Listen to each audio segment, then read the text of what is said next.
चले 11 12 कल क्लास शुरू कर दो। ध्यान यहाँ पे वहां देखो, ठीक है। तुम लोग याद है क्या देगा बेटा, हेडिंग क्या दिख रहा है आप लोग को, ऑप्टिकल प्यूरिटी। क्या होता है ऑप्टिकल प्यूरिटी, चलो सबसे पहले वो समझते हैं, ठीक है। पढ़े इससे पहले कभी ऑप्टिकल प्यूरिटी? चलो देखो, अगर मान लो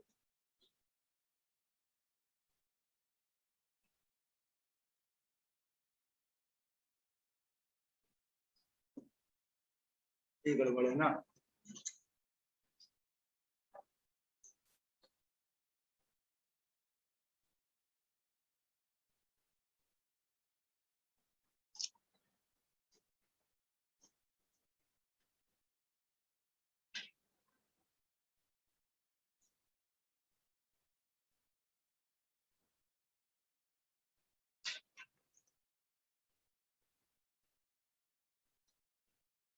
चलो यहाँ देखो, ऑप्टिकल प्यूरिटी क्या होता है इसको समझने के लिए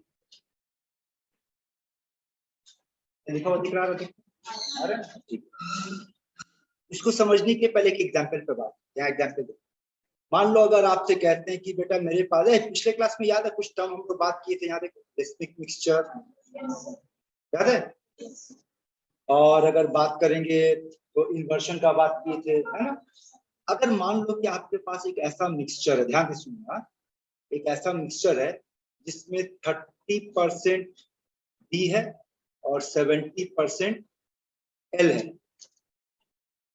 एक ऐसा मिक्सचर है जिसमें 30% डी और 70% एल है, और आपसे पूछा जाए अगर कि what is the optical purity of this mixture, जवाब दो तो आपका आंसर क्या होना चाहिए? हाँ, आपका जवाब होना चाहिए 40% एल। लॉजिक यूज करो, बोलो 30% डी को कौन कैंसिल कर देगा बेटा? यानी 30% डी और 30% एल मिलकर के क्या बना देगा? Racemic mixture. और जो रेसिमिक मिक्सचर होगा वो ऑप्टिकली इनएक्टिव होगा, यही है ना। इसका मतलब क्या हो रहा है कि इसके पास, उस मिक्सचर में आपके पास जो बचा, क्या बचा आपके पास? आपके पास बचा 40% एल। बात समझ में आ रहा है यहाँ पर? तो ऐसे मामले में जो ऑप्टिकल प्यूरिटी होगा वो कितना कहलाएगा? 40% एल है। तो इसी तरीके का कैलकुलेशन करने के आपके पास कुछ फॉर्मूलाज दिया जाएगा, उसका कैसे कैलकुलेशन होगा, कैसे उसको सॉल्व करना है, चलिए हम उस पर बातचीत करने वाले, ठीक है। और सबसे पहले आपके पास एक फॉर्मूला है, और ऑप्टिकल प्यूरिटी का फॉर्मूला क्या दिख रहा है बेटा? Alpha of sample by alpha of pure enantiomer into, बस इस फॉर्मूला को नोट कर लो आप लोग, उसके बाद हम लोग बातचीत करेंगे। इस फॉर्मूला को आप लोग नोट कर लो।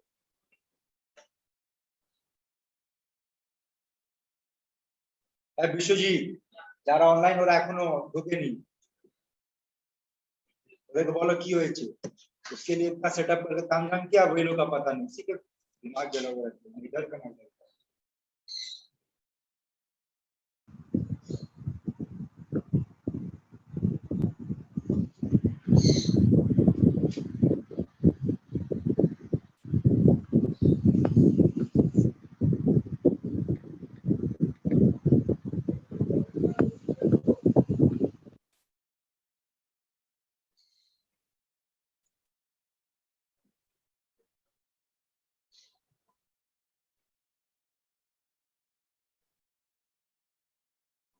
ठीक है बेटा, ऑप्टिकल प्यूरिटी का एक और नाम है, उसको भी लिख करके रखो, एनहांसियोमेरिक एक्सेस।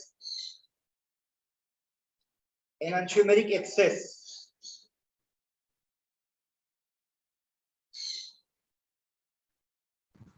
माने, अगर आपसे यही सवाल पूछे, फिर से सुन, एक मिक्सचर है 30% डी 70% एल, तो एनहांसियोमेरिक एक्सेस कितना हुआ? बात समझ में आ रहा? तो ऑप्टिकल प्यूरिटी कहा जाए या इस तरीके का कहा जाए, वो कहलाएगा आपका एनहांसियोमेरिक एक्सेस, उसका एक और नाम होगा। अब चलो इस तरह का प्रॉब्लम को सॉल्व करने के लिए आपको एक प्रॉब्लम देते हैं, एक न्यूमेरिकल प्रॉब्लम देते हैं।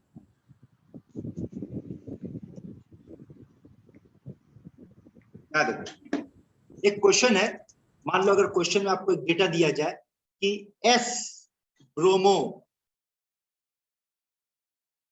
ब्यूटेन, एस ब्रोमो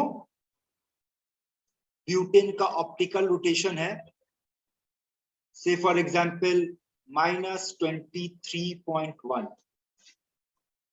ठीक है। और एक सैंपल है, उस सैंपल का स्पेसिफिक रोटेशन +9.8 है। अरे समझ लो क्वेश्चन, रुको उसके बाद डेटा उतारना, ठीक है। तो आपके पास एस ब्रोमोब्यूटेन का स्पेसिफिक रोटेशन कितना दिया बेटा, -23.1, ठीक है। और एक सैंपल है, उस सैंपल में अल्फा का वैल्यू +9.8 है। तो अब यहां से कई सारा क्वेश्चन आपसे पूछा जा सकता है, जैसे कि पहले ये पूछा जा सकता है कि एनेंटियोमरिक एक्सेस में कौन है, एस ब्रोमोब्यूटेन ना आर ब्रोमोब्यूटेन। अगर ये सवाल आपसे पूछा क्या जवाब होना है? अब लॉजिक सुनो, बोलो अगर एस ब्रोमोब्यूटेन का रोटेशन -23.1 है तो आर ब्रोमोब्यूटेन का कितना होगा? +23.1। और आपका क्रिस्टल का जो सैंपल है, सैंपल का रोटेशन कितना शो कर रहा है? प्लस में। इसका मतलब अगर आपको सैंपल का आंसर प्लस में आ रहा है, कौन ज्यादा है? आर ज्यादा। ये पता चल गया कौन ज्यादा है? आर ज्यादा है। अब अगर इसका मतलब हमारा आंसर आर ज्यादा है। अब अगर दूसरा क्वेश्चन इसमें डाल दिया जाए कि आर ज्यादा है, कितना ज्यादा है, कितना ज्यादा है, तो क्या करेंगे? अब ऑप्टिकलिटी का फॉर्मूला अप्लाई करेंगे, एनेंटियोमरिक एक्सेस का फॉर्मूला अप्लाई करेंगे। फॉर्मूला क्या था बेटा? देखो, तो सैंपल मतलब ऊपर कितना बैठाएगा? ऊपर बैठाएंगे प्लस 9.8, 5 नीचे कितना बैठाएंगे? प्लस या माइनस? प्लस। क्यों माइनस बैठाएगा? समझ लॉजिक को। पहले तय कौन हुआ? पहला स्टेप में क्या तय हुआ कि कौन ज्यादा है? आर। क्योंकि आर ज्यादा है तो सारा कैलकुलेशन आर के लिए होगा, और आर का प्योर सैंपल का वैल्यू कितना होगा? +23.1 into 100। समझ में आया? सॉल्व हो जाएगा। क्लियर है मैटर? तो चलिए, क्या आपको कुछ नहीं करना, अब अगला जो क्वेश्चन देते हैं वो नोट करो। एस ब्रोमोब्यूटेन का वैल्यू लिखो, क्वेश्चन लिखो, जैसे बोल रहे वैसे लिखो। अरे जो ऑनलाइन में ब्राजील लोग है वो भी सुनो। एस ब्रोमोब्यूटेन का रोटेशन लिखो -23.1। एस ब्रोमोब्यूटेन का रोटेशन लिखो -23.1।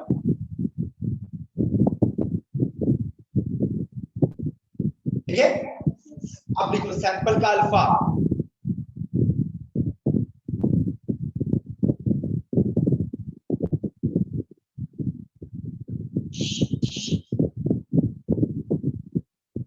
+19.6, 19.6। ठीक है। आपको बताना है कौन ज्यादा और कितना ज्यादा है। पहला बताओ तो कौन ज्यादा? आर ज्यादा हो गया। कितना ज्यादा वो अगर दिया तो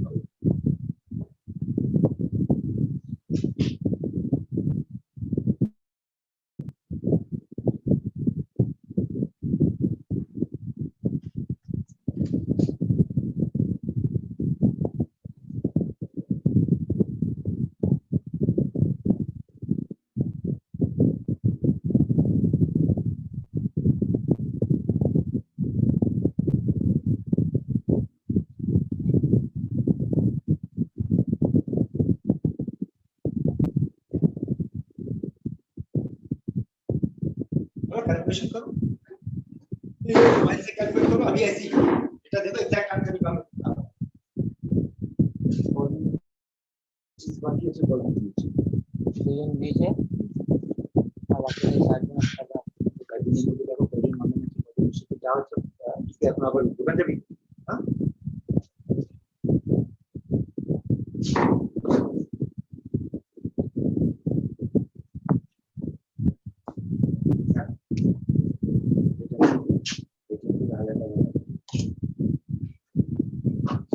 अगर 3 नंबर सर बोल रहे हैं इसका आंसर 84.8। चलो उसको 85 मान लो, क्योंकि देख बेटा ये जो क्वेश्चन है ना जस्ट अभी टेक्निकल निकालना है। आंसर कितना आया? अब तीसरा क्वेश्चन, तीन क्वेश्चन हो गए बेटा, यहाँ पर समझ ले। एक तो बात हुआ कौन ज्यादा, दूसरा बात हुआ कितना ज्यादा, अब तीसरा बात होगा कि जो भी मिक्सचर है उसका कॉम्पोजिशन पता है।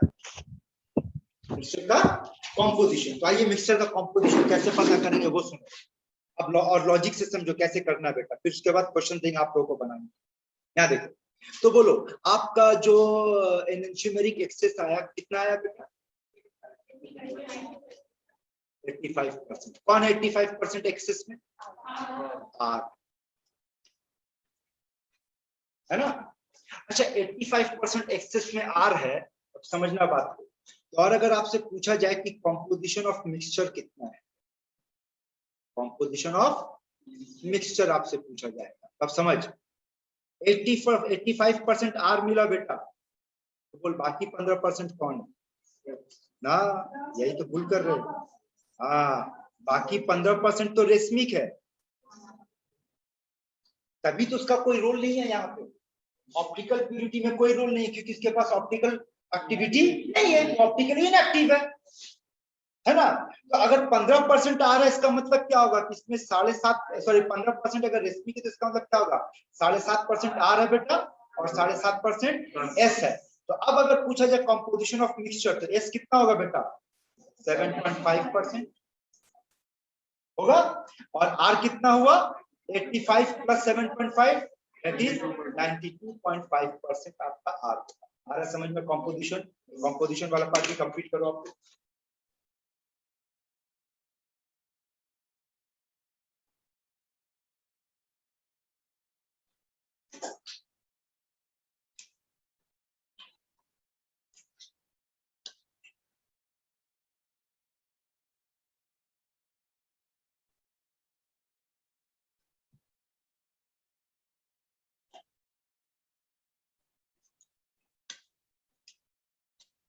वाह, ठीक। अब उल्टा खेल सुनो बेटा, उल्टा खेल क्या? आपके क्वेश्चन पे अब उल्टा ऐसा करेगा कि आपको बोल देगा कौन कितना कितना परसेंट है, बोलेगा मिक्सचर का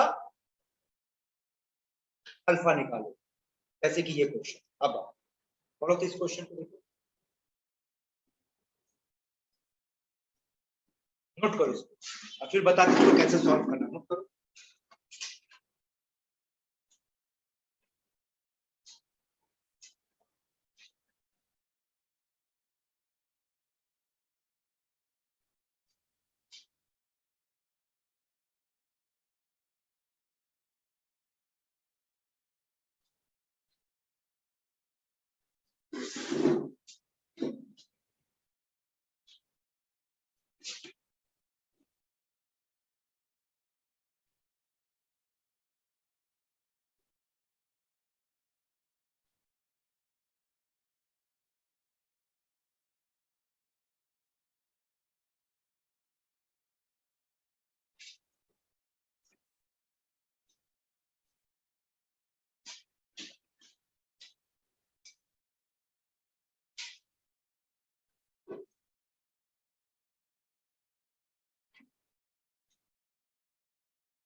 उल्टा कैलकुलेशन है ना? ठीक है, इसका कैलकुलेशन इजी होता है बेटा, देखिए कैसे करना है, ये तो समझ में आ रहा है कैलकुलेशन।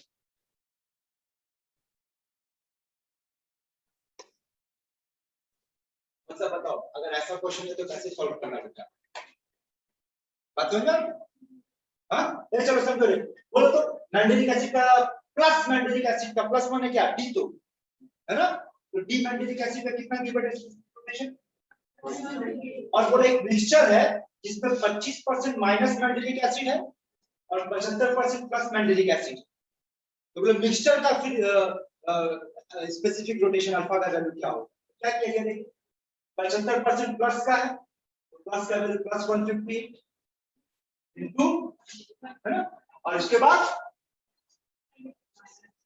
वैल्यू वही है, माइनस के लिए माइनस पुट होगा, 75% था 75/100, 25% था 25/100, सॉल्व करो जो आंसर आएगा वही आ जाएगा।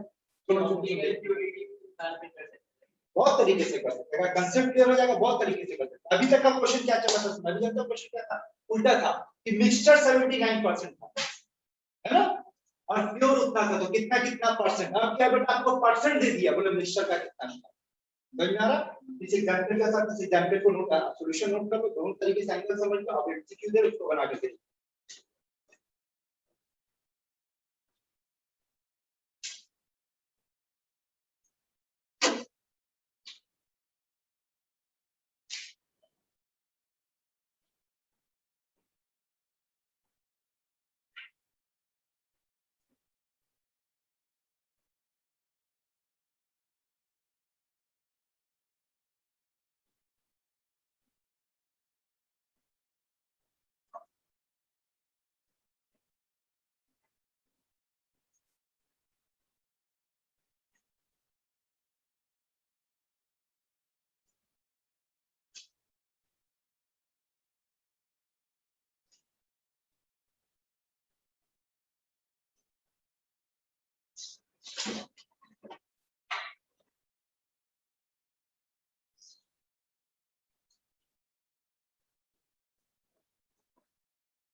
इसका मतलब बेटा आप लोग पिछला क्लास में पढ़े,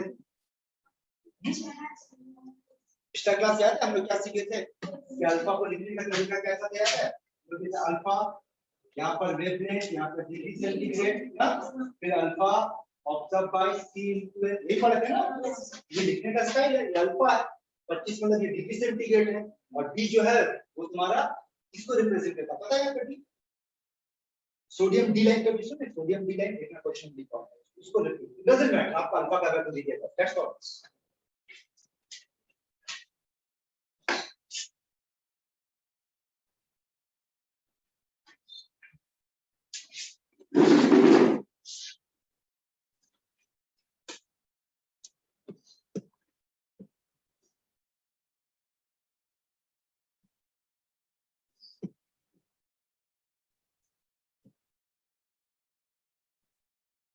सिफा बुझते 25 তুই? Yes sir. অসুবিধা হলে ওখান থেকে বলবি, হ্যাঁ হ্যাঁ স্যার। ঠিক আছে চল সলভ করে বল সিফা এর आंसरটা কি হবে।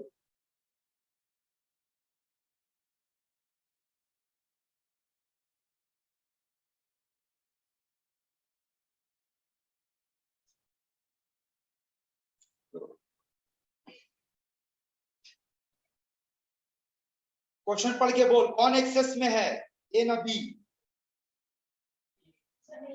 ए, क्योंकि प्योर ए का प्लस में वैल्यू दिया हुआ है और मिक्सचर भी प्लस में है, इसका मतलब ए ज्यादा है ना, और बी माइनस है। सॉल्व किए बेटा, देखो क्या आंसर आ रहा है बोलो। Sir option A 3 to 1, option A. अच्छा तो ऑप्शन ए আসছে, तो बी आया सर। और देखो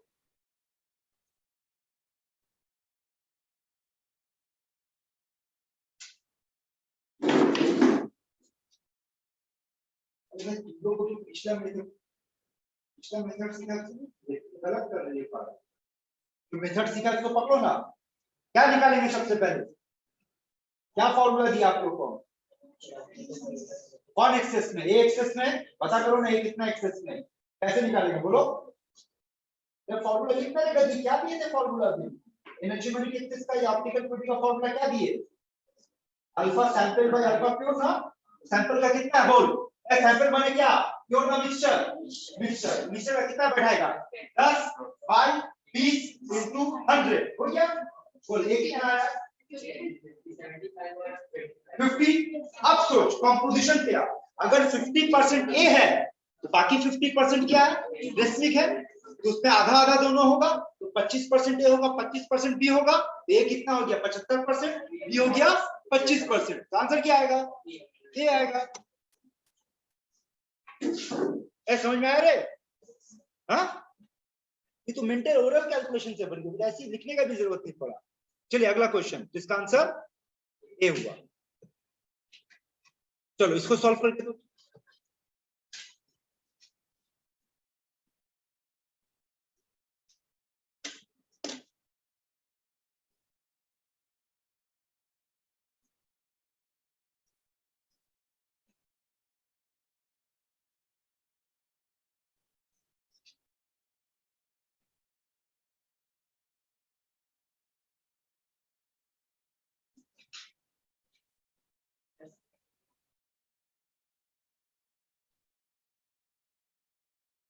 बोल खोले,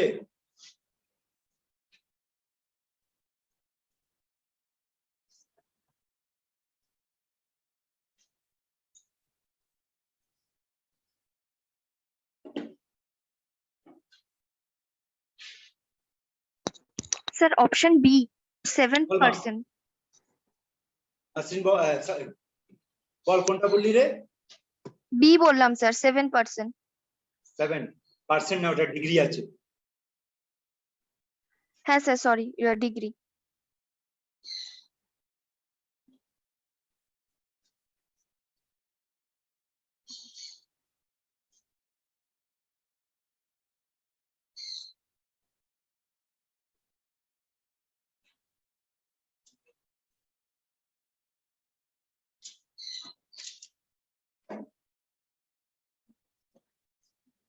बोलो आंसर बी आया।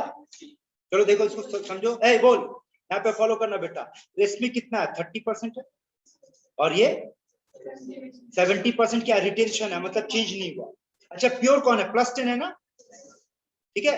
अच्छा +10 का मतलब डी, तो हम बोल सकते हैं कि हमारे पास डी जो है वो कितना है 70% है ना, और डी एल कितना है 30%, मतलब एक्चुअली में डी कितना है और एल कितना है 15%, हो गया। अब जब यहां तक मिल गया बेटा, तो जो क्वेश्चन 2 मिनट पहले आप मैंडेलिक एसिड वाला उतारे थे वैसे ही सॉल्व करेंगे।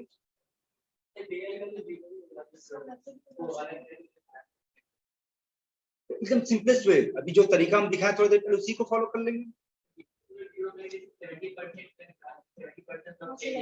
वहां से भी आ जाएगा। हाँ देखो आ रहा 7 आ रहा है,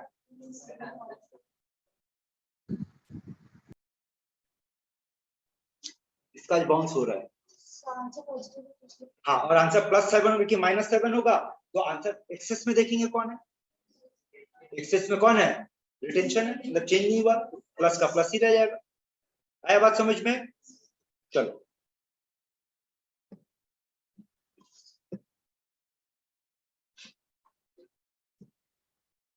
अब आते देखो अगले टॉपिक, ये आपको नोट नहीं करना, सिर्फ सुनना है। हेडिंग क्या समझो तो बेटा,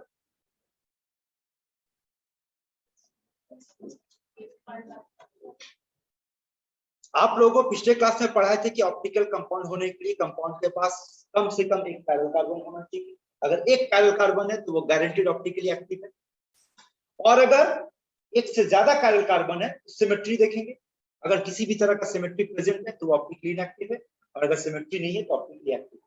अब हम लोग एक ऐसा केस पढ़ने जा रहे हैं बेटा जहाँ पैरेलल कार्बन का कोई बात नहीं होगा, लेकिन वो ऑप्टिकली एक्टिव होगा, और वैसा सिर्फ 3 एग्जाम्पल है, याद करके रखो क्या क्या है, एक एक करके बात करो, ठीक है। तो हम लोग क्या पढ़ने जा रहे हैं उसको ध्यान रखना, हम लोग एक ऐसा केस पढ़ने जा रहे हैं जहाँ पैरेलल कार्बन नहीं है लेकिन वो ऑप्टिकली एक्टिव है, और उसमें जो सबसे पहला केस हम लोग पढ़ेंगे वो हम लोग पढ़ सकते हैं, बोलो ऑड ना इवन क्यूमेलिन, पढ़ा चुके हैं, बोलो इवन क्यूमेलिन। एक कैटेगरी बेटा आपका ये होगा इवन क्यूमेलिन, ठीक है। लेकिन इवन क्यूमेलिन में भी हर कोई नहीं होगा, समझ लो कौन होगा, जैसे कि अगर बात करते हैं क्या ये इवन क्यूमेलिन है ना, यहाँ पर H, यहाँ पर H और यहाँ पर CH3 और यहाँ पर CH3। बताओ कि ऑप्टिकली एक्टिव है? आंसर है नहीं। ऑप्टिकली एक्टिव होने के लिए इवेंट्यूमिलिन के साथ साथ जो 2 इलेक्ट्रॉन डेंसिटी होगा टर्मिनल कार्बन पे वो डिफरेंट होना चाहिए। अगर ऐसे लिख करके दे C डबल बॉन्ड C, यहाँ पर H, यहाँ पर Cl, और मान ले यहाँ पर H और यहाँ पर Cl। अब बोल, सेकंड वाला देगा ऑप्टिकली एक्टिव है? ये ऑप्टिकली एक्टिव। तो इवेंट्यूमिलिन का कोई भी कैटेगरी बना लो। यहाँ पर इवेंट का मतलब कितना डबल बॉन्ड दिख रहा है? 2, 4 डबल बॉन्ड हो, 6 डबल बॉन्ड हो, 8 डबल बॉन्ड हो, दिखाएगा। लेकिन जो टर्मिनल कार्बन है उस टर्मिनल कार्बन के दोनों तरफ डिफरेंट इलेक्ट्रॉन डेंसिटी होना चाहिए। ये पहला कैटेगरी हो गया, ठीक है। अब दूसरा कैटेगरी देखो। दूसरा कैटेगरी भी इसी का ही दूसरा रूप है और कुछ नहीं है। क्या है वो? स्पाइरो। देख तो, क्या हम इसका नाम इवेंट्यूमिलिन दे सकते हैं?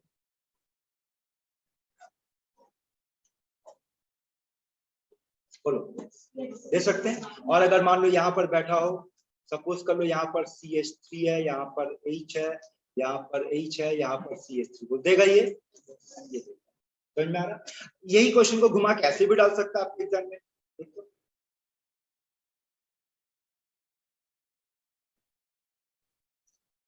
बोले एक ही बात है ना? ये भी देगा। तो इस तरह का कंपाउंड, ये दूसरा कैटेगरी है, ठीक है। और तीसरा कैटेगरी बेटा आपके पास जो आएगा वो होगा ये।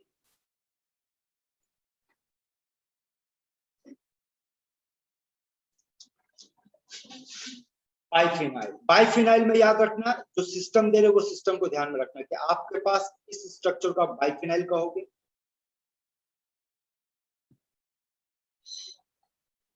ठीक है।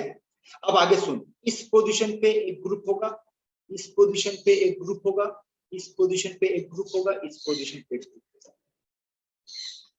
ये पोजीशन पे होना चाहिए। और जो भी होना चाहिए, ए या बी जो भी होना चाहिए, उसका साइज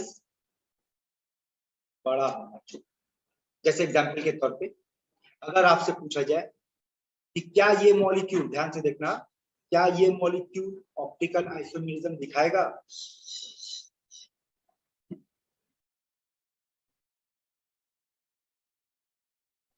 सपोज कर लो अगर आपसे पूछा जाए कि ये मॉलिक्यूल ऑप्टिकल आइसोमेरिज्म दिखाएगा, आपका जवाब होगा नो सर। आयोडीन का साइज तो बड़ा है और हाइड्रोजन का साइज छोटा है, ठीक है। लेकिन अगर मान लो यहाँ पर खोल दिया जाए कि यहाँ पर C2H5 है, यहाँ पर भी C2H5 है, तो क्या ये दिखाएगा? अब दिखाएगा। देखो कंसेप्ट क्या है यहाँ, कंसेप्ट समझो, मामला क्या है। कायरल कार्बन नहीं है फिर भी सिमेट्री है, कायरल कार्बन नहीं है फिर भी ऑप्टिकली एक्टिव है। दरअसल में विदाउट कायरल कार्बन भी ऑप्टिकल एक्टिव क्यों हो रहा है? उसका रीजन इसके पास कोई सिमेट्री नहीं है। अब समझो मामला क्या है। ये देखो 2 बेंजीन एकदम, ये बाइफिनाइल ऐसा है, ठीक है। अब अगर यहाँ एक ग्रुप, यहाँ एक ग्रुप, यहाँ एक ग्रुप, यहाँ एक ग्रुप, बड़ा बड़ा ग्रुप होने बड़ी दोनों में क्या होगा? रिपल्शन। रिपल्शन होने की स्थिति में बेंजीन ऐसे एक वो अपने आप को एडजस्ट करने के लिए घूम जाए। एक सिंपल सा लॉजिक आप सुनो, आप इमेजिन करो कि आप उड़ेन का कार में बैठे हुए, उड़ेन के पीछे कितने लोगों को बैठने का आराम से जगह होगा बेटा? 3 लोग आराम से कैसे बैठे हैं? आराम से बैठे। लेकिन अगर चौथे पर बैठाओगे तो कोई एक होगा जिसको ऐसा घूमना पड़ेगा। घूमेगा, कैसे घूमेगा? वो सिमेट्री के बाहर चला जाएगा। और दिस इज ये कब मुमकिन होगा? ये तब मुमकिन होगा जब रिपल्शन होगा। रिपल्शन कब होगा? जब ग्रुप बड़ा होगा।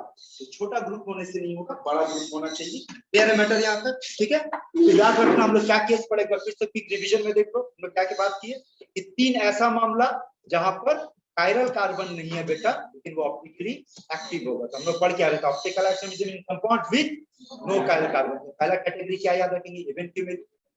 इवेंट्यूमिलिन का ही ये दूसरा रूप है, डबल बॉन्ड की जगह रिंग आ जाए, स्पाइरो। पर इन दोनों में कंडीशन याद रखना कि टर्मिनल पोजीशन पे जो इलेक्ट्रॉन डेंसिटी होगा वो डिफरेंट होना चाहिए। और सबसे आखिरी में आपके पास आएगा बाइफिनाइल। बाइफिनाइल में जो भी ग्रुप होगा उसका साइज बड़ा होना चाहिए। और ये भी ध्यान रखना कि पोजीशन यही होना चाहिए, इसके अलावा कोई और पोजीशन नहीं चलेगा। इस पोजीशन पे होगा, इस पोजीशन पे होना चाहिए, यहाँ पे और यहाँ पे। हाँ चाहिए बॉल साइज हो रही है और रिपेल कर दे जाए, वो ही देखते हैं बाकी। क्लियर है मैटर? ठीक। तो यहाँ पे हम लोग क्या बातचीत किए कंपाउंड विदाउट कायरल कार्बन लेकिन वो ऑप्टिकली एक्टिव है। अब देखो अगला टर्म क्या पढ़ने जा रहे हैं हम लोग, DL कॉन्फ़िगरेशन।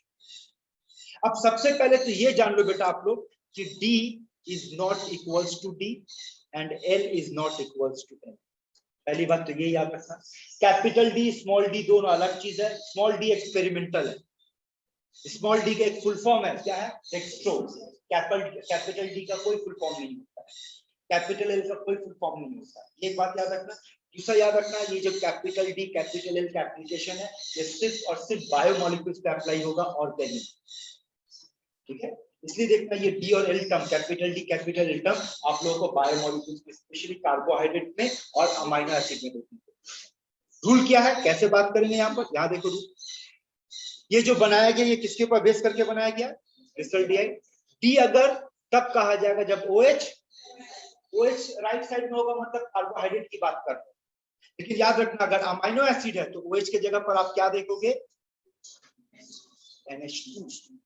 उसी तरीके से L का मतलब, और अगर कार्बोहाइड्रेट है सॉरी अमीनो एसिड है मतलब NH2 ग्रुप देखेंगे, और D का मतलब डेक्स्ट्रो नहीं होगा, L का मतलब लिवो नहीं होगा। चलो एग्जांपल से समझते हैं, यहाँ देखो इस एग्जांपल को देखो, ये मॉलिक्यूल का नाम है ग्लिसरॉल्डिहाइड। ग्लिसरॉल्डिहाइड में फिशर प्रोजेक्शन में देखो, और ये भी याद रखना कि कैपिटल डी कैपिटल एल तब इस्तेमाल करेंगे जब लिखने का तरीका क्या होगा, फिशर प्रोजेक्शन। पता आप लोग को फिशर प्रोजेक्शन क्या होता है, सिंपल ये देखिए इसको फिशर प्रोजेक्शन, ये फिशर प्रोजेक्शन। और अगर फिशर प्रोजेक्शन बनता है तो एक और चीज तय याद या मतलब तय फिक्स है, याद रखना वो क्या है, याद है ये वाला कार्बन कायरल है, यानी फिशर प्रोजेक्शन तभी बनाएंगे जब कायरल कार्बन होगा, कायरल कार्बन नहीं होगा तो फिशर प्रोजेक्शन नहीं बना सकते, ठीक है। अब यहाँ से एग्जांपल से समझते हैं, याद रखना। तो ये फिशर प्रोजेक्शन, बोलो OH किस साइड में दिख रहा है बेटा, इसका नाम D हो गया, ठीक है ना। OH किस साइड में दिख रहा है, ये लेफ्ट साइड L हो गया। लेकिन ये वाला जो प्लस आया है इसका ये मतलब नहीं कि D का मतलब प्लस है, ये प्लस कैसे आया है, ये स्ट्रक्चर देख करके नहीं आया है, ये एक्सपेरिमेंट से आया है, स्मॉल d। तुम देखना ग्लूकोज को कई बार ऐसे लिखा जाता है, देखा कभी, है ना। तो इसका मतलब क्या हुआ, ये डी। अब आप ग्लूकोज का थोड़ा सा बात करता हूं, समझो यहाँ पे ग्लूकोज का स्ट्रक्चर मालूम है, देखते रहे यही स्ट्रक्चर है,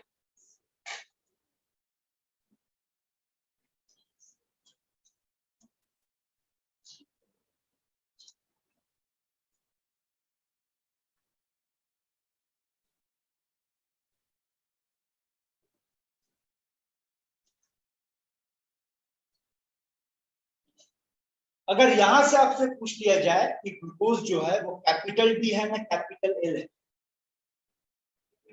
तो आप यहाँ पे कंफ्यूजन आ जाएगा कि सर हम लोग तो रूल पढ़े कि OH लेफ्ट साइड में होगा या राइट साइड में होगा, उसके हिसाब से आंसर देना। पर यहाँ तो एक नहीं चार चार OH है, इसको कंसीडर करना है। पहला और आखिरी रूल सुन लो, वो ये है कि आप उस कायरल कार्बन को टारगेट करोगे जो chiral carbon least oxidise carbon के साथ होगा। समझो, फिर से समझाओ, स्क्रीन पे ध्यान रखना, बोलो ये कायरल कार्बन यहाँ पर एक है, एक कायरल कार्बन यहाँ है, एक कायरल कार्बन यहाँ है बेटा, और एक कायरल कार्बन यहाँ, चार है। अब इन चार में से किस कायरल कार्बन को टारगेट करना है, तो सुन यहाँ पर इस कार्बन का अगर आप ऑक्सीडेशन नंबर पता करोगे तो +1 आएगा, इसका 0 आएगा, इसका 0 आएगा, इसका 0 आएगा, इसका 0 आएगा, और इस वाले कार्बन का -1 है। वो लीस्ट ऑक्सीडाइज्ड कार्बन कौन है, सबसे नीचे वाला। और उसके साथ कौन सा कायरल कार्बन अटैच है, ये वाला। तो हम लोग सिर्फ इस लाइन पे ध्यान देंगे, बाकी को नहीं। तो इस लाइन में OH किस साइड में, इसका नाम होगा डी ग्लूकोज। आया नहीं हम समझ में, ये हो गया कंसेप्ट। अब ट्रिक सुनो, उसका लीस्ट ऑक्सीडाइज्ड कार्बन देखने की जरूरत नहीं है, CH2OH के साथ जो कार्बन अटैच होगा, क्योंकि बेटा हर कार्बोहाइड्रेट में आपको CH2OH मिलेगा। जैसे कि यहाँ पर देखो, वापस आओ इस पर देखो तो इसमें किसको, इसको है ना, तो कौन है, ये वाला को पकड़ा गया, तो ये किसके साथ अटैच है, CH2OH के साथ अटैच है। तो जो CH2OH के साथ कार्बन अटैच होगा उसके बेसिस पर क्लियर मैटर। जैसे कि अब आज इस पे एक और एग्जांपल पे बात करते हैं। सबसे पहले बताओ तो इस मॉलिक्यूल का नाम क्या है,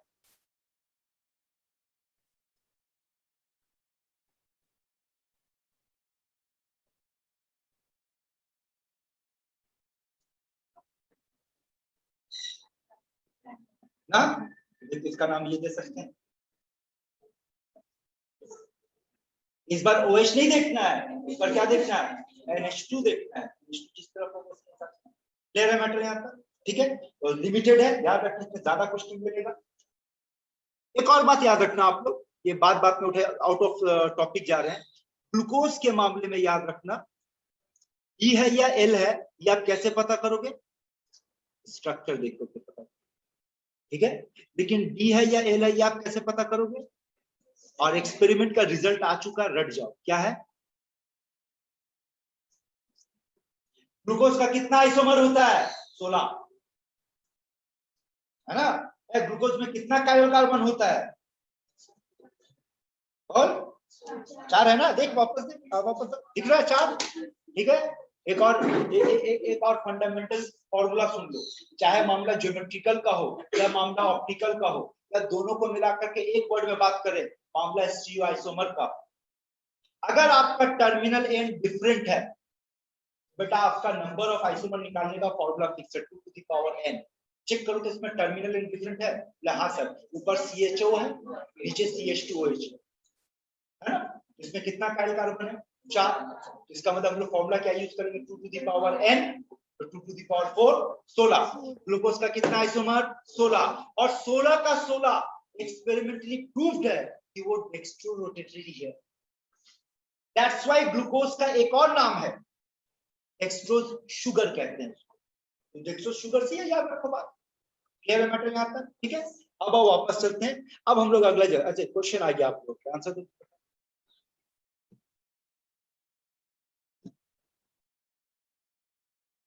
हाँ ना, आंसर दे बेटा।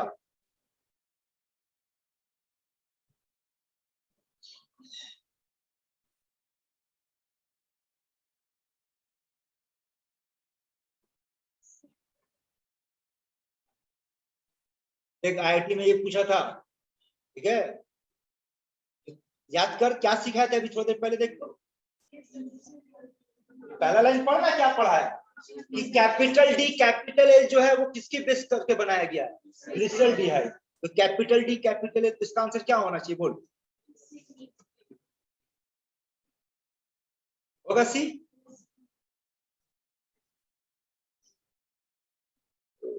दूसरे चैप्टर का क्वेश्चन है, देखो कोई बताए,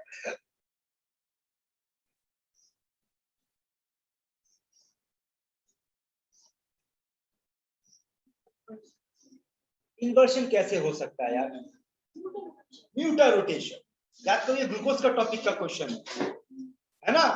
अच्छा इन्वर्शन में तो क्या होगा, प्लस से माइनस हो जाएगा, हुआ, इन्वर्शन कैसे होगा, डेसिमाइजेशन भी नहीं हो सकता है, ठीक है, क्लियर है, इसका आंसर म्यूटा रोटेशन। अब आ जाओ बेटा वो टॉपिक पे जिसमें बहुत लोगों को दिक्कत होता है, RS कैसे पता करना, PL कैसे पता करना, वो लिमिटेड है, स्मॉल डी स्मॉल एल कैसे पता करना, नहीं कर सकते पता, 3 चीज है ना मेरे पास। ऑप्टिकल में आपको 3 पढ़ने को मिलेगा, capital D capital L, small D small L और RS। तो कैपिटल D कैपिटल L सिर्फ बायोमोलिक्यूल्स पे अप्लाई होगा, कार्बोहाइड्रेट पे अप्लाई करेंगे, अमीनो एसिड पे अप्लाई करेंगे, OH NH2 बाएं तरफ होगा L, दाहिनी तरफ होगा D, दैट्स ऑल, ठीक है। Small D small L experimental. RS कैसे पता करें, और RS कहां एप्लीकेबल है, RS हर जगह, एक्सपेरिमेंटल नॉन एक्सपेरिमेंटल स्ट्रक्चर जो भी हर जगह पे अगर वो ऑप्टिकली एक्टिव है तो लोग RS अप्लाई कर सकते हैं। अब RS अप्लाई करने का रूल्स क्या है, रेगुलेशन क्या है, कैसे बनाना, अच्छे से समझो, फिर प्रॉब्लम नहीं है। स्क्रीन पे ध्यान, सबसे पहले अब CIP रूल क्या आपको सिखा चुके, और CIP रूल हम लोग को क्या निकालने को आइडिया देता है, दायर। CIP रूल आपको ये नहीं पता था RS क्या है या EZ कौन है, CIP रूल सब क्या पता करते हैं, दायर, ठीक है। और यहाँ R का मतलब क्लॉकवाइज, S का मतलब एंटी, और याद भी रखना, देखना अगर कभी कंफ्यूजन होना तो ऐसे याद रखना, देख तो R लिखने के टाइम पे, मेरा हाथ कहाँ होगा, R लिखने के टाइम पे आपका हाथ का डायरेक्शन क्या है, क्लॉकवाइज, और S लिखने के टाइम पे ऐसे थोड़ा सा लॉजिकली याद रखना, ठीक है। अब आगे सुनो, ये देखो ये क्लॉकवाइज और ये एंटी क्लॉकवाइज, और हो सकता है कि थोड़ा सा दिक्कत हो सकता है आप आज का जनरेशन जो है, अभी आप लोग ये जनरेशन के बाद सोच रहे कि रूल थोड़ा सा दूसरे हिसाब से बताना, क्योंकि धीरे धीरे सारा घड़ी तो डिजिटल हो गया बेटा। तो लॉजिक से सोचे फिर क्लॉक का डायरेक्शन कहाँ से पता चलेगा? वो तो जनरल के लिए तो वो सब क्लॉक म्यूजियम में रहेगा। तब उसको सिखाना होगा कि तुम 4 व्हीलर चला रहे हो, आपके हाथ में है राइट डायरेक्शन ना, तब रूल बदलना होगा। अभी क्लॉकवाइज एंटी क्लॉकवाइज समझ में आया? अब देखो यहाँ पर क्या है, सुनो। अब सीआईपी रूल पढ़ चुके हैं। अब देखो आपको आरएस अगर क्वेश्चन पूछता है फिशर प्रोजेक्शन में, सबका अलग अलग नियम होगा। फिशर प्रोजेक्शन में पूछता है रूल क्या है वो सुन लो। रूल और एक ही रूल है, वो रूल ये है कि आपका 4 नंबर ग्रुप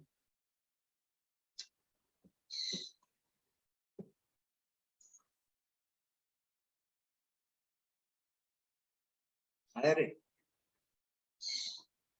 मेरा कहाँ बात,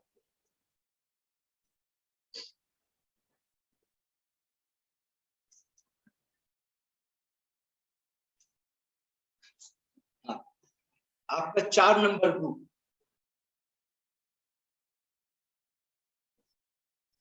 वर्टिकल पोजीशन पे होगा।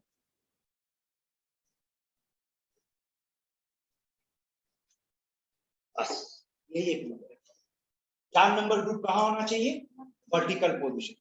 वर्टिकल पोजीशन पे अगर 4 नंबर ग्रुप है तो आपको बस काम करना, घूमना है क्लॉकवाइज या एंटी क्लॉकवाइज। जैसे कि यहाँ देखो, मान लो आपके पास ऐसा कोई कंपाउंड है जहां पर यहाँ पर फ्लोरीन है, यहाँ पे क्लोरीन है, यहाँ पे वो क्या छोड़ क्या दे रहा है?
वहां कुछ और आ रहा है, वहां कुछ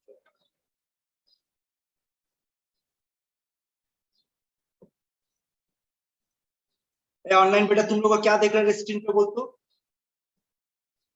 आना क्या दिख रहा है बेटा आप लोग स्क्रीन पे? Sir, only अभी slides, तो blank slide. बस स्लाइड्स दिख रहे हैं, ब्लैंक स्लाइड ये दिख रहा है। एक मिनट होल्ड करो, कुछ गड़बड़ है, होल्ड करने दो।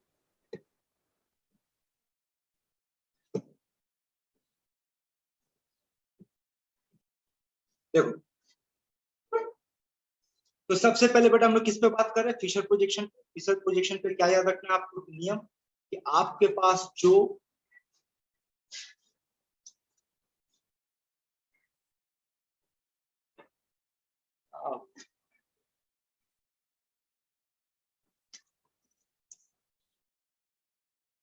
याद रखना फिशर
चलो यहाँ देख,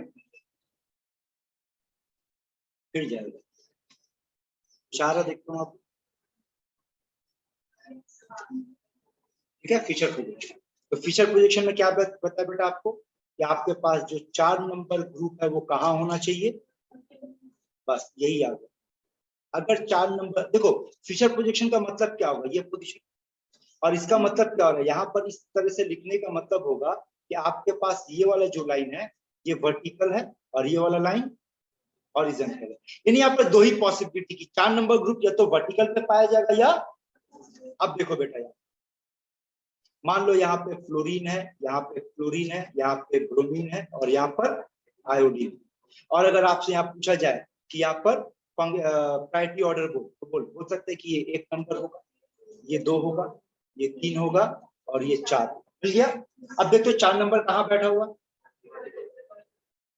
वर्टिकल पे है, तो बस वर्टिकल पे तो कुछ करने की जरूरत नहीं, भूल जाओ 4 नंबर, बस 1 से 2 और 2 से 3 की तरफ मूव करो, तो बोलो आपका डायरेक्शन किस तरफ जा रहा है, इसका मतलब इसका आंसर एस। लेकिन अगर ऐसा हो कि 4 नंबर वर्टिकल के बजाय कहां पे आकर बैठ जाए, हॉरिजॉन्टल, सपोज कर लो ये question CHO H CH2OH and OH, ठीक है। बोलो 1 नंबर प्रायर ग्रुप कौन है यहाँ पर, 1 नंबर होगा। 2 नंबर कौन है, 3 नंबर और ये 4 नंबर। तो इसमें 2 तरीका सॉल्व करने का, या तो आप 4 नंबर को वर्टिकल पे लाओ, उसके लिए कुछ एक्सचेंज मेथड है करने का, उसके बाद आंसर निकालो, या बिना एक्सचेंज किए आप डायरेक्ट निकालो। और अगर डायरेक्ट निकालोगे तो तरीका क्या होगा, भाई 4 को भूल जाओ, बोलो 1 से 2, 2 से 3 क्लॉकवाइज, बस आंसर उल्टा पकड़ लो। समझ में आ रहा नियम, वर्टिकल होगा तो रूल फॉलो करेंगे और हॉरिजॉन्टल होगा तो ट्रिक फॉलो करेंगे, ट्रिक को सिंपल उल्टा कर देना है, क्लियर है। तो चलिए कुछ प्रॉब्लम्स दे रहे आप लोग सॉल्व करके दिखाइए।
चल नंबरिंग चेक कर, तो नंबरिंग चेक कर,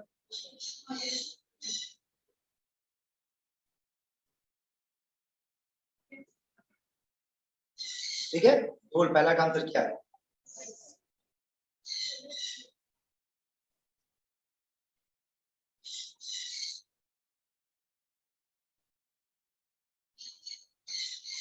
बोल आंसर।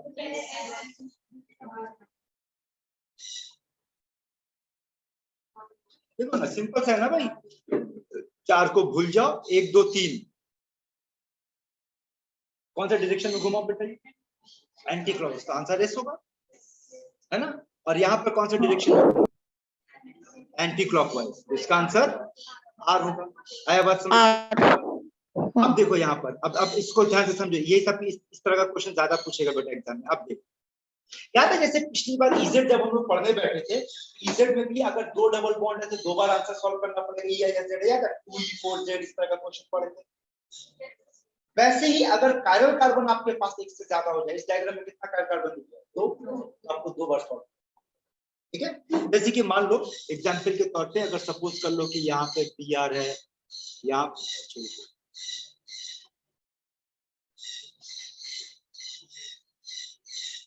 मान लो यहाँ पर CH3, यहाँ पे Br है, यहाँ पर Br है, यहाँ पर CH3 है, यहाँ पर H है और यहाँ पर H, ठीक है।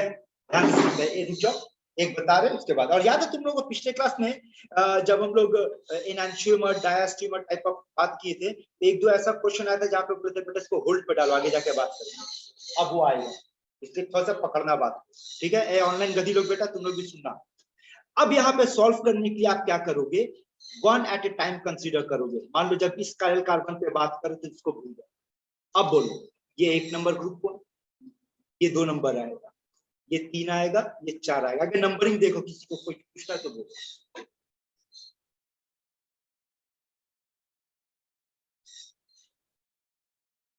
दो और 3 में कंफ्यूजन है तो बोलो वो बात करेंगे। देखो तो 3 को आप ऐसे देखोगे, देखो ना 3 को आप ऐसे देखोगे ना, H H और H है ना। अच्छा 2 को आप ऐसे देखोगे, C Br H, हाँ अब मिला ना, 2 और 3 को समझ नहीं आ रहा, ठीक है ना, दे रहे हैं। अच्छा अब बताओ 1 2 तुम आंसर सॉल्व करो, 1 2 3 4 सॉल्व करो। अरे यहीं से देख करके करना बाबा, स्क्रीन पे जो दिखा हुआ है, बोलना क्या होगा, 1 से 2 2 से 3, कौन तरफ घूम रहे सर एस, कौन तरफ घूम रहे, एंटी क्लॉकवाइज है ना, लेकिन हमारा चार्ट तो हॉरिजॉन्टल पे, इसका मतलब क्या होगा, आर होगा, एस मतलब हमारा आर है, सॉरी यहाँ है क्लॉकवाइज घूम रहा है, ये क्लॉकवाइज घूम रहा है, इसका आंसर क्या होगा, एस होगा। वो क्या छाप रहे हो इतना प्रॉब्लम बनाने की, क्या टेंशन ले रहे। चलो अब ये देखो, अब आ जाओ नीचे वाले पे बात करो, तो बोलो नीचे वाले के हिसाब से 1 2 3 कर, तो 1 कौन होगा बेटा, ये होगा है ना, ये 2 होगा, ये 3 होगा, ये 4 होगा है ना, तो 1 से 2 2 से 3 ये एंटी क्लॉकवाइज, इसका आंसर आर होगा। तो अगर इसका नंबरिंग करेंगे 1 2 3 4, इसका आंसर क्या होगा 2s। आ रहा है बात समझ में, क्लियर है। तो चलिए एक क्वेश्चन आप लोगों को देते हैं, आप लोग सॉल्व करें।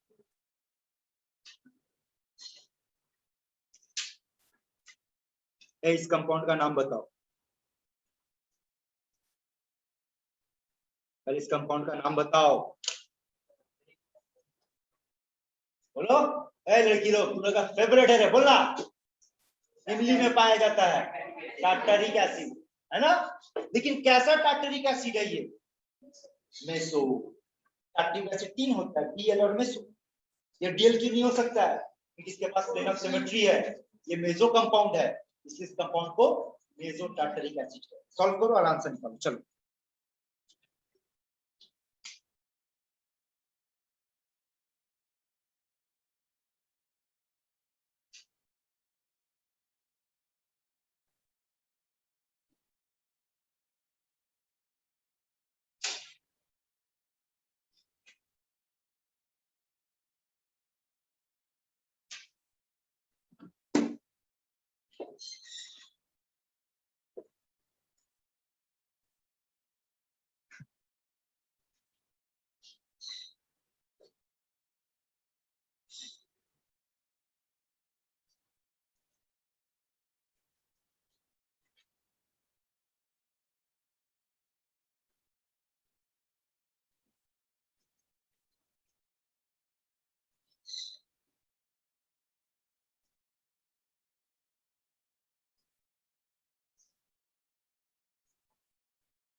बना लिए?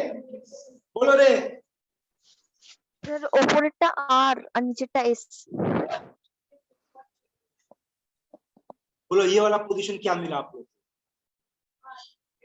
আর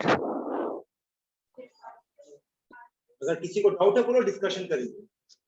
अगर आपका डाउट है बेटा तो जानते हैं आपका गड़बड़ कहाँ है? आपका गड़बड़ आरएस ढूंढने में नहीं है, बोले थे ना आरएस और इजेड में गड़बड़ नहीं होता है, गड़बड़ होता है प्रायर ग्रुप में। एक बार समझ लो फिर से, प्रायर ग्रुप बोल, प्रायर ग्रुप में नंबर 1 ये होगा, बोल नंबर 2 कौन होगा? ये वाला, ये नंबर 3 होगा और ये नंबर 4। अब आप बना लो तो बोलो ये वाला क्या आया और ये वाला क्या आया?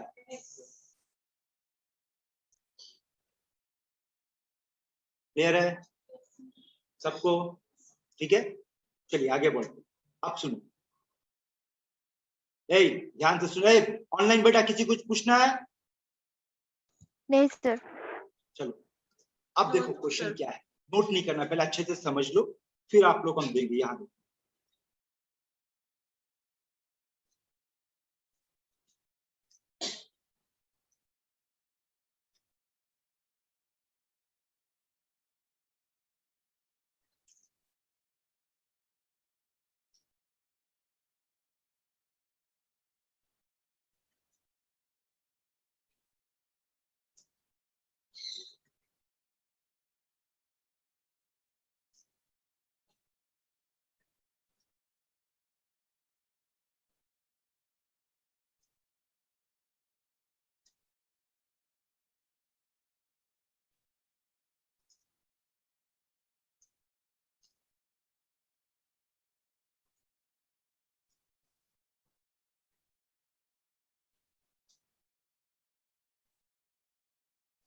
चारों को नंबर दे देते बेटा, 1 2 3 4।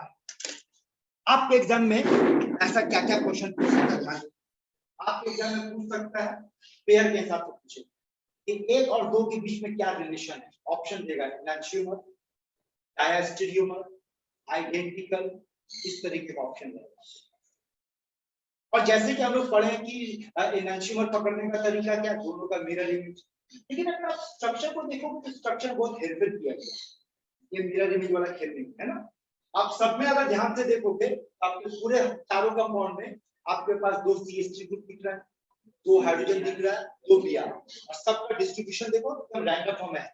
अगर ऐसा क्वेश्चन आपसे पूछा जाए कौन एनांशियोमर बनाएगा, कौन डायस्टेरियोमर बनाएगा, क्या बनाएगा नहीं बनाएगा, इस तरह का प्रॉब्लम को मिरर इमेज से सॉल्व नहीं किया जा सकता। इसको सॉल्व करने का तरीका होगा आरएस।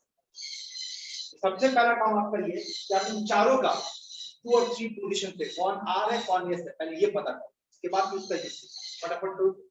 तुम लोग भी करो, पता करो बेटा 1 2 3 4 इन चारों में कौन आर है और कौन एस है।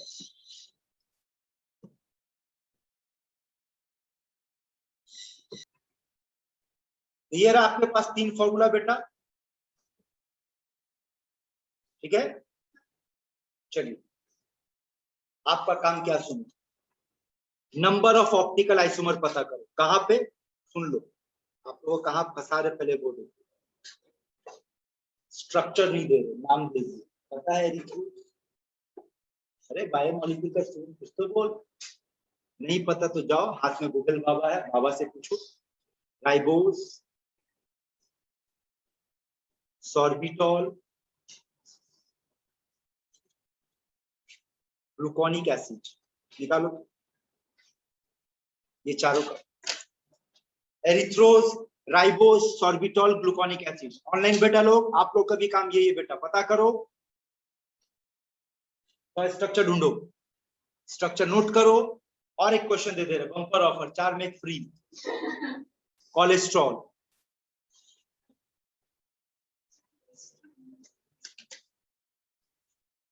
ठीक है।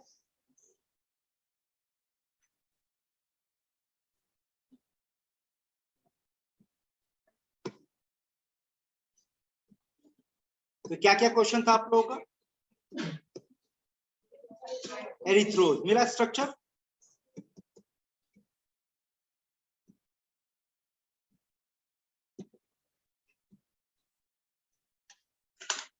है, याद एक बार मिला लो। एरिथ्रोस का मतलब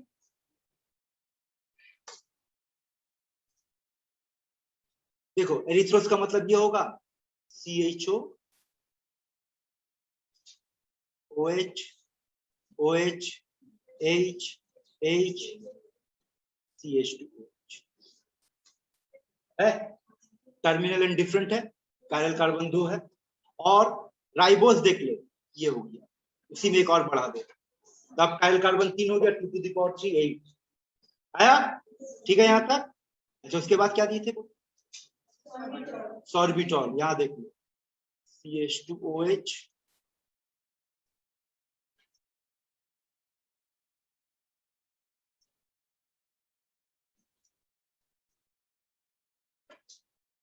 यहाँ देखो, ये होगा,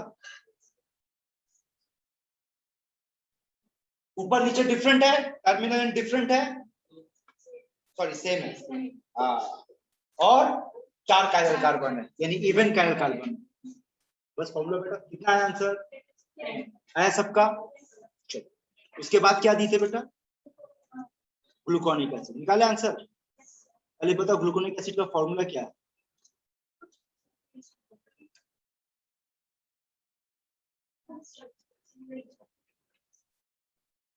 तो यहाँ COH होगा, वैदिक वैदिक এখন সেটা দেখতে যাচ্ছি, কারণ এখন কায়রল কার্বন চাই, ठीक है। और क्या है बेटा नीचे, सही हो गया, यही ग्लूकोनिक एसिड है, देख मिला, chiral carbon 4 2 to the power 4 60 हो रहा है। फिर क्या दी थे,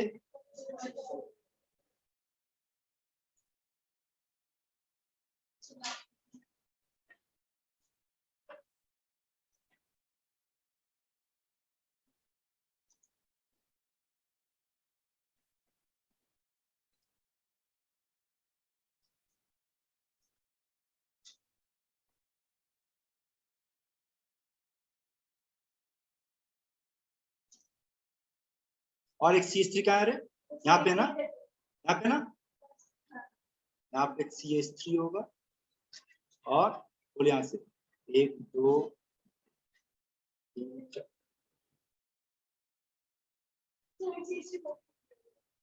এরপর থেকে না এখান থেকে আছে, यहाँ से देखो 1 2 3 4 5 6 ऐसा कुछ आएगा, है काउंट कर कितना है कायरल कार्बन। अरे ये कार्बन कायरल है, ये कार्बन कायरल है, ये कायरल है, ये कायरल है, ये कायरल है ना। और कौन कायरल हुआ बेटा, ये वाला कायरल,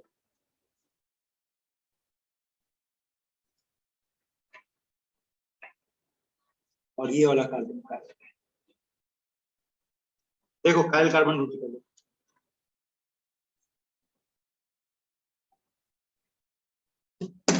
देखो तो जो मार्क किया वो कायरल हो रहा है, तो कितना कायरल कार्बन वो काउंट कर, 1 2 3 4 5 6 और यहाँ पर ये वाले 7, तो बोल आंसर क्या होगा।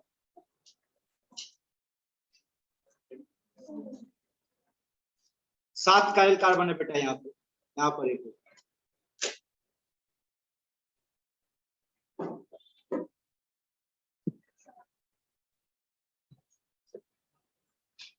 अरे समझ, ठीक है। यहाँ पर आज हम लोग क्या कंप्लीट किए, ऑप्टिकल आइसोमेरिज्म। एक और टॉपिक अगर हम लोग कंप्लीट कर लेंगे तो अभी चैप्टर कंप्लीट हो जाएगा। क्या बाकी रह गया, कंफर्मेशन, ठीक है। तो अगले क्लास में हम लोग कंफर्मेशनल पार्ट कंप्लीट करेंगे। फिर यहाँ तक ठीक, चलो आज का क्लास यहीं तक। अब आप लोग डाउट्स पार्टी अगर डाउट्स लेकर गए ऑनलाइन, किसी को डाउट्स पूछना है बेटा आप लोग को,